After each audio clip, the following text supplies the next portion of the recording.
Hey there everybody, and welcome back to Sasquatch Speaks. This is Sasquatch, otherwise known as Gavisas. Hope you all have a good time today. Hope you'll learn something. Today's topic, I really need to work out those intros. That's not the topic, but I really need to work out those intros. Find out some way to smoothly transition from, welcoming everybody in to, the actual topics and things like that. I don't know. I'll figure that out another time. Probably should have figured it out before this one, but, we're in it now, so things and stuff. Today's topic. I kind of want to be a little bit thematic, I guess, with these videos. Yesterday I talked about, in a very roundabout way, I talked about the societal concept that women are sort of allowed or encouraged even to be weak. And, physically, not, like weak women or anything else like that. Just, if you have any, I cleared this all, I think I cleared this all up very well yesterday. If you have a discrepancy, you can comment on that video, go watch it if you don't understand what I'm saying. But anyway, being a little bit thematic and sort of throwing in the flip side of that, today's topic is one that's very near and dear to my heart. My late uncle, I would probably count him as either the second or third most influential man I've ever known in my life, or at least the person, at least in the top 2 or 3 people who have influenced me personally. He was not a model person. He drank like a fish. He smoked like a chimney. And he died way too young because of it. And I think he was 54 when he died. And he died in a very painful and agonizing way. But I say he was influential because even though he had very broad and apparent faults, which caught up to him, even though he had those faults, he had some very good and sound ideas, as well as having the presence of mind to tell like the 9 and 10-year-old me that, hey, this stuff I'm doing right now, you don't ever want to do this. While he was, knocking back whiskey sours and just destroying packages of Marlboros, and those were his brands. Well, that was his brand. And I know because I went hunting with him all the time, and we're sitting out in the woods there, and I'm probably picking up secondhand smoke and all kinds of stuff. But I don't really care. It's in the middle of the woods, and it's like, hey, it was my uncle. He's a cool guy. My uncle was such a cool guy. Not getting to the topic at the moment, but just kind of an aside. My uncle was like the coolest guy ever. When I was 2 years old, just imagine this. I was 2 years old. I think it was the first time I actually recognized, hey, this is like a separate bag of flesh from the other ones. I should pay different attention to him than I do other people.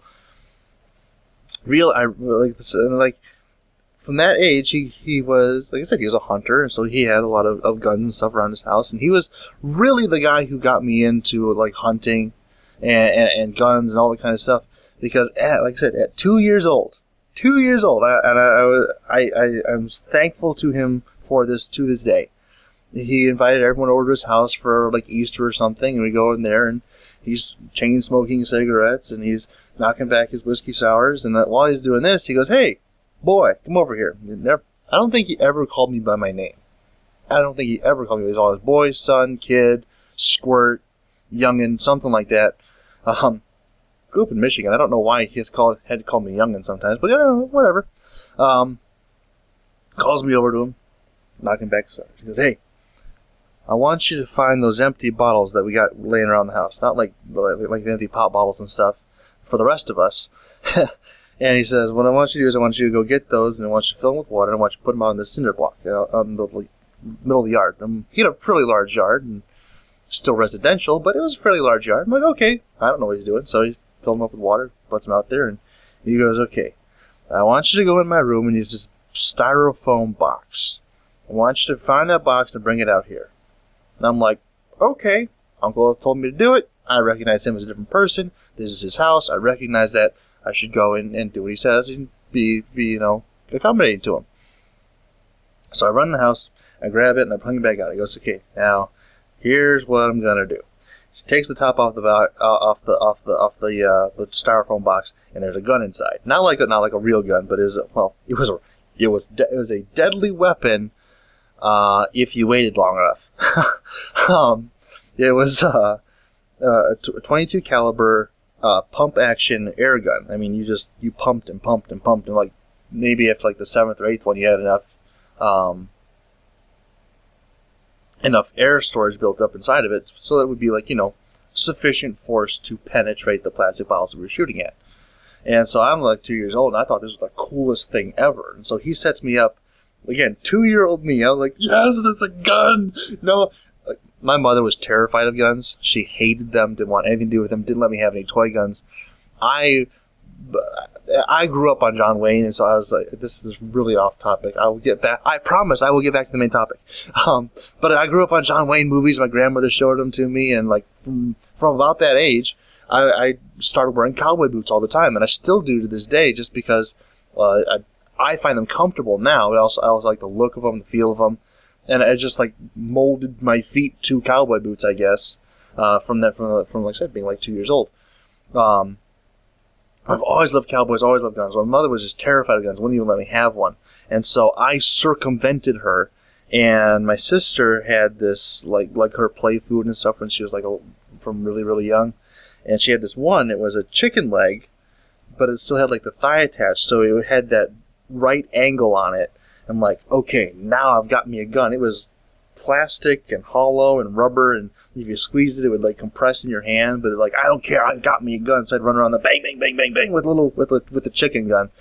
And oh, that's embarrassing. And eventually she's just like, okay, fine, whatever, again, give me toy guns, and now I have real guns, and it's wonderful. But I didn't actually say that, so federal people who are listening in on this little thing here, just find other things to do. No, remember I said that. Okay, good.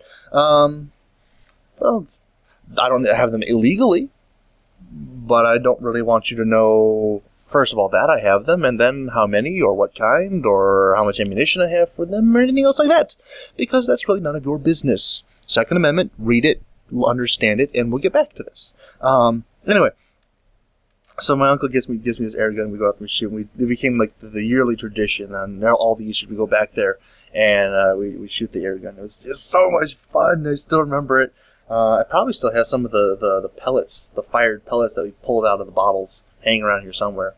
Like you said, he left such an impression on me from such a young age that it's just like, there's no way this guy could not have influenced me in some way, shape, or form. And now to the part where we're getting it. Like I said, he was the guy who first took me hunting, who first let me actually fire first the semi-real gun, and then like the really real guns, and the 22s and the shotguns, and working our way up from there. And like I said, just such a cool guy. And I remember going through like hunter training courses and stuff like that, and gun safety classes and everything. So, so like I said, I have a lot of respect for him, even though, like I said, he had his flaws, and some fairly serious flaws at that. But in spite of that, some of the things that he said were very real and very poignant.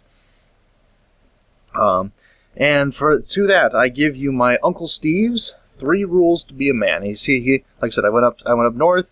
When you're not hunting, you're kind of hanging around the cabin, waiting for daylight to break, and the laws say, okay, you can go out X amount or 1 hour before daylight, and have to be back 1 hour after sunset. So you're hunting in the winter usually, so the days are shorter. You're only out there for about like 8 to 10 hours, and then you have to come back. And when we came back, we'd sit around, we'd play cards, and he'd tell me his philosophy on life. And this was his 3 rules to be a man. And he said the first rule, to be a man, like a real man, the one who goes out in the woods, John Wayne, the whole 9 yards, and you get the concept, the sort of the machismo going on there.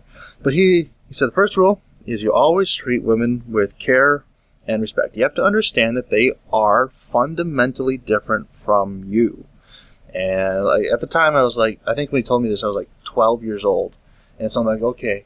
And because it's like at 12 years old, there's visually from a distance, there's not a whole lot of difference. I mean, the way they're dressed and stuff. Usually there's a difference there, but I mean, like, in a medical vacuum, so to speak, there's not a whole lot of difference between a 12-year-old boy and a 12-year-old girl, with certain, variations being present in every possible case there is. So I didn't really understand that until, a couple years later. They said you always treat women with care and respect because they are fundamentally different. Not just, and he expounded on this. He goes, not just physically, but also emotionally and mentally. And he started going down the line. He told me all about, how women tend to be more emotional and how you need to consider that before you do anything in your interactions with them. He gave me several life examples, which I won't go into here, because they're not particularly examples that I would feel comfortable explaining to you, and I don't. And to looking back on it, it's like, wow, he really said that to 12-year-old me. That's an interesting thing you did there, sir. Thank you. But he basically said that when you are willing to sort of lay aside the ultra manly macho sort of thing when you're interaction with a woman, it will dramatically increase the relationship between the two of you. I mean, you will mesh better when you are able to just kind of be real with them, as opposed to kind of putting on the front or anything. And like I said, that's something that I've taken very, very seriously over the years. And in my list of failed relationships, and I say that because, like I said, I've mentioned this briefly before, but I've had several failed relationships.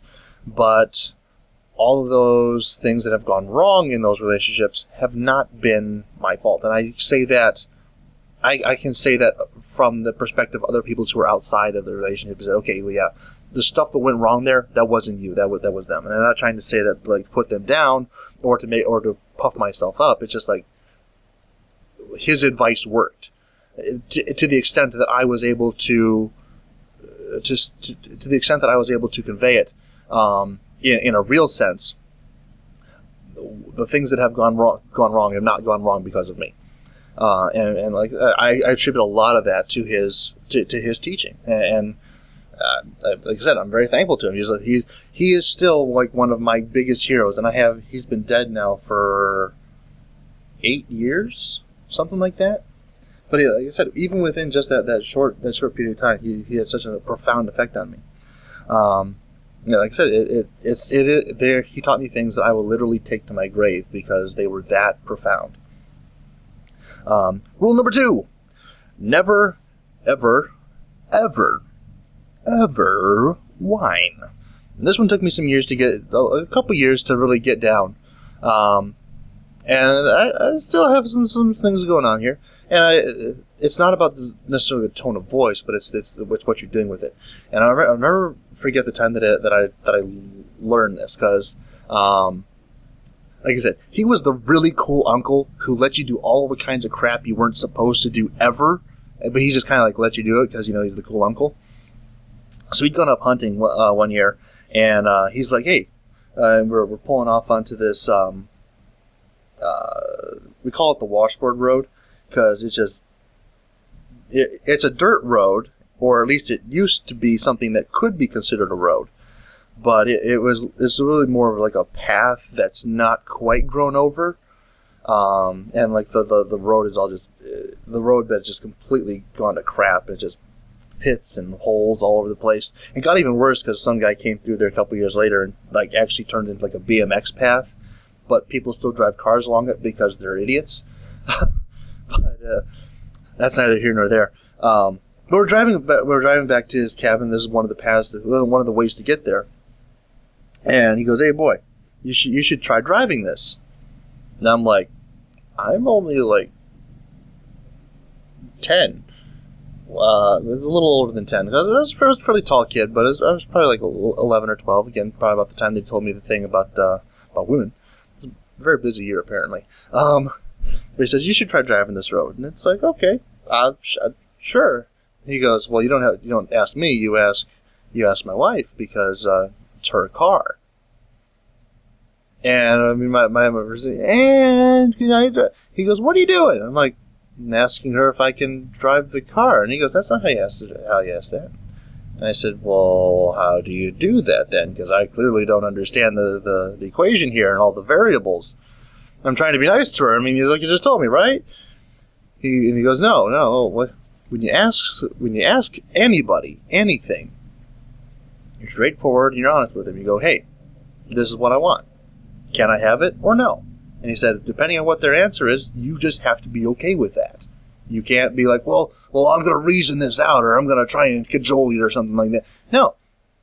You are straightforward and honest, which puts the onus upon them to be straightforward and honest to you in return. Hey, can we, when I went overseas, there's all these places that you could or could not barter. And the only way you found out was to ask them. It's like, hey, is this price negotiable? Well, yeah, good. Then let's negotiate, because that is way too much money for this little tchotchke that I'm going to take home and have fun with. And I do have some really good souvenirs that I got for really good prices because I was willing to, negotiate with them. Really, just another aside, if you ever have the opportunity to go someplace where you can negotiate for something, tchotchkes, souvenirs, or whatever it is, or even if you can negotiate for cars, if you're going to be a really big spender, if you can find a place that you can negotiate that down, do it. You may not get the best deal ever, but you'll gain a lot of experience with interacting with people, and it's just a lot of fun to be like, hey, I want what you want, and you want what I want what you have, and you want what I have, but I'm not really willing to give you all that I have. So let's try and find that middle ground. It's fun. You get the back and forth, and my favorite move is the walk away. It's like, okay, well, I'm just wait. Okay. I'll knock another 10% off. Okay, now we're talking again. Okay, let's move on from here. I'm a greedy, penny pinching sir. Yes, I am. But I don't. But it's fun. Like I said, it's fun. I highly recommend anyone who, if you ever have an opportunity, or actively try and seek an opportunity to go be in that sort of situation where you can negotiate with people, because it's incredibly fun. But yeah, be straightforward and honest with people. Don't ever whine. And like I said, it took me some years, but I think I've got it pretty well nailed down. There's sometimes where I'm very disappointed, and maybe my pitch goes up a little bit, but that's just normal, It's a thing that happens, right? I'm a tenor when I sing, and I'm a tenor when I talk. So there's not anything I can really do about the height of my voice going up, just because that's where it naturally tends to go. I wish I had a nice deep bass voice like some of my friends do, but I don't. I can try and affect one, but I can't get down there very far anyway, so I just kind of give up after a very short period of time. Anyway, so rule number 1, always treat women with care and respect, because they're different from you and will react differently no matter what it is you try and do. And if you treat them well, then they will treat you well in return. Never whine, because the same rule applies to basically everybody. How you treat them will depend on how they treat you. Will determine how they treat you. And if you're trying to get something, or you don't like something that happened, you need to be very upfront and honest about it, and not trying to play upon people's emotions through the tone of your voice or anything else like that, because it's just not going to work, and people are not going to respond to it well. They'll feel like you're they will feel more like you're imposing on them with that whiny tone of voice, or that whiny sort of entreating form of communication, than if you're just very straightforward and go, hey, and just go, I want this, or I don't want this, or can we deal on this, or however the situation plays out. And rule number 3, and this is one that I have been, that I am personally complimented on very frequently, like at least once or twice a week, and is probably the big sticking point that I have with how close I choose to get with people after I meet them. And the third rule he said to me is that to be a man is you always have to have a firm handshake. And that stuck with me. And believe me, it has served me well. In the business that I am, for whatever reason, just being able to have the short 2-3 seconds of personal physical contact with that person, and being okay. Firm handshake. I have a very firm handshake. And like I said, I've been complimented on this. It's not something I'm saying. Is people have like, oh man, that's a really nice handshake. Let's do this for a couple more seconds. I'm enjoying this experience because you're showing me that you care enough about me as a person to have developed this as and I don't want to call it a skill, but it kind of is a skill nowadays because so few people have it. And I say people in general because this is a useful thing for both men and women to have. And I guess goes a little bit back to yesterday about how women are allowed to be weak. And I understand that I am a very large man with very large hands who has put a lot of time and effort into strengthening them so that I can have a firm handshake. But there are people, usually women, who I'll go to shake their hand, and I have more forgiveness for women when they do this because they either don't have the hand strength or they just have raised weirdly or differently or however you want to put it, and they'll put it with their wrists down and like limp hand is like in polite society of like the 1800s and 1700s and 1600s, going back through chivalry and all that. That was the way that it was done with women.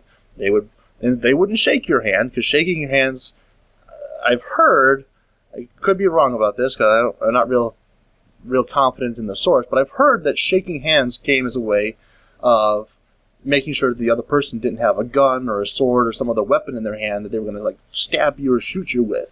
So it's like, hey, I don't have anything in my hand. Do you? And then they'd shake hands like, okay, well now we can deal because we know we aren't going to just like randomly kill each other in the middle of these proceedings. But women, when it was the greeting was, they'd lay their hand out and be wrist down. You're supposed to take them gently by the fingers and kiss their ring or their knuckles, the back of their hand, whatever it is that they offered to you, and it was a sign of respect and and honoring the difference between the two of you. However, we don't do that anymore. In fact, nowadays, if you try and kiss a woman's hand, she's probably going to slap you with the other one and call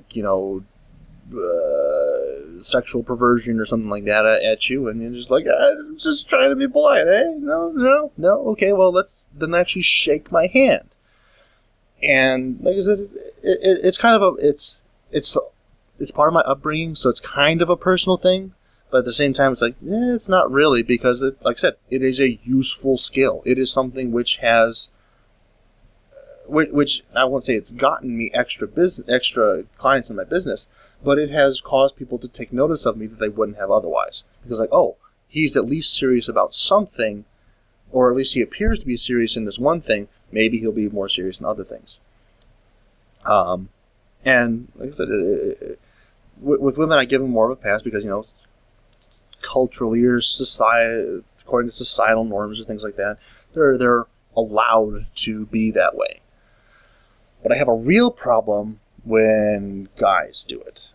And I mean, if you are a male and you stick your hand out to me in the downward position, I either will not shake your hand or I will forcibly correct you into the proper position.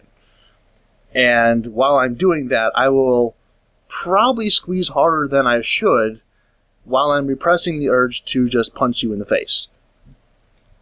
Just throwing that out there. I hate it when I'm shaking hands with someone and they're like, "Oh, just touch the fingertips a little bit because I can't be bothered to to actually like look you in the eye." And of course, when they're doing that, they never look you in the eye. Never look you in the eye. They're always looking down, make sure that it's properly positioned, and it's not too far forward or too far to the side, and their elbows are in really, really tight. And it's like, just shake my hand. I mean, I have met. People say, "Well, it's just like a gay thing or something." No. I've met gay men who had very good handshakes, and I appreciate them and rightfully complimented them on how well they did it.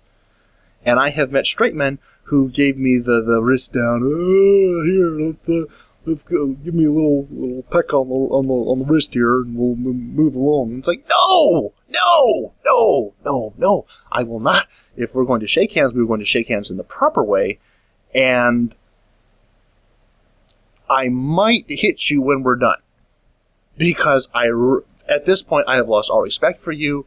I don't care what you have to bring to the table, because I view you as inferior, basically. It's kind of a bad thing to say. It's like, okay, well, I'm judging people on this, but you only get one shot at a first impression. You only get one shot, and I don't always get it right. There's a couple times it's been like I get a bad grip or something, and I will immediately go, I'm sorry, that was a bad handshake. Either can we do it again, or I will do better the next time. And I will audibly and verbally connect with this person, like, hey, I screwed up here. That was on me. That was my fault. Like I said, can we try it again, or something like that? Because I take pride in that first contact, and that first connection that you have with that person. And I always come to this point in all of my videos. I don't know why. But and that's exactly the point. I don't understand, and I don't know why people can think it's okay. It's like, okay, well, we are about to enter into a serious business deal.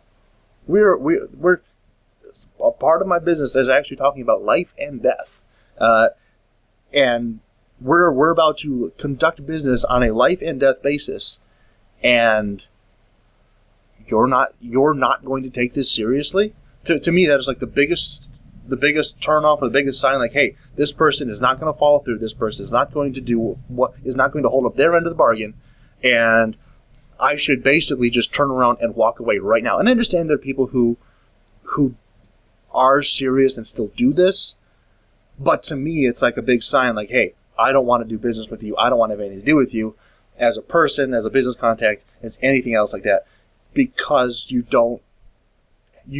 screwed up the first impression. You mess it up royally, and I don't really see any way for you to get that back.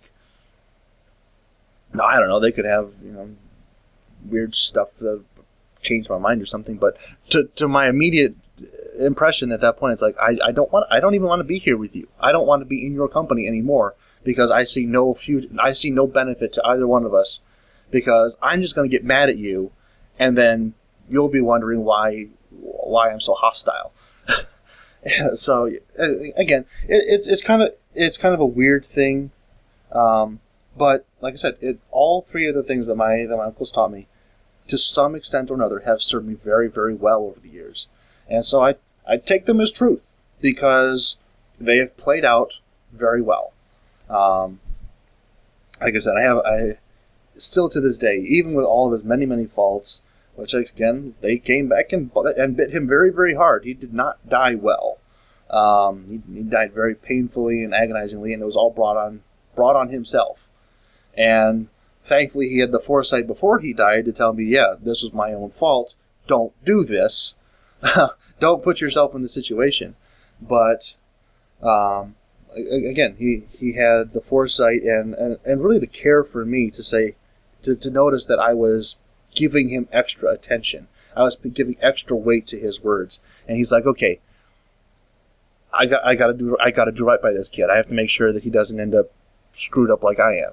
And so he said, okay, I do this, but I realize it's wrong, and I do this, and I realize it's right, and I don't do this, and I realize that that's wrong, and vice versa, and all the different variations on that.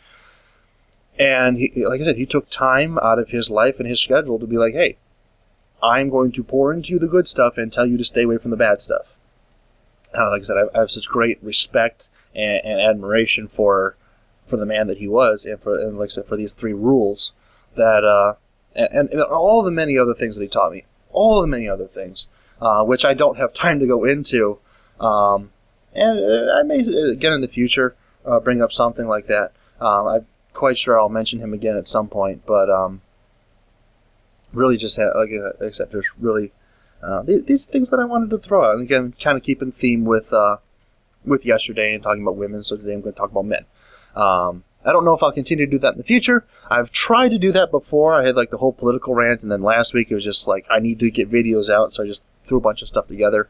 But hopefully it has a little bit of cohesion. And yeah. Thank you all for watching. Hope you have enjoyed. If you did enjoy, leave a like rating down below. If you have any thoughts on what was said, please leave a comment in the section where it is designated for that. If you didn't like it, leave a dislike rating. And if you really didn't like it, leave me a nasty comment telling me, I don't know. I think I'm right. So basically whatever you say at this point is going to be just opinion versus opinion, and I like my opinion better. So if you don't like it and you feel like inclined to leave a comment, you can try, but it's probably not going to change my mind on anything. Anyway, that's very self-centered to say, but it would take a lot to get me to change my viewpoint on this specifically. So yeah, hope you all did enjoy, and I will see you all tomorrow. I do have Monster Hunter videos recorded already. I stayed up until like 3 o'clock in the morning trying to get them all rendered out and done properly, so you're welcome for that. And yeah. See you all next time. Goodbye.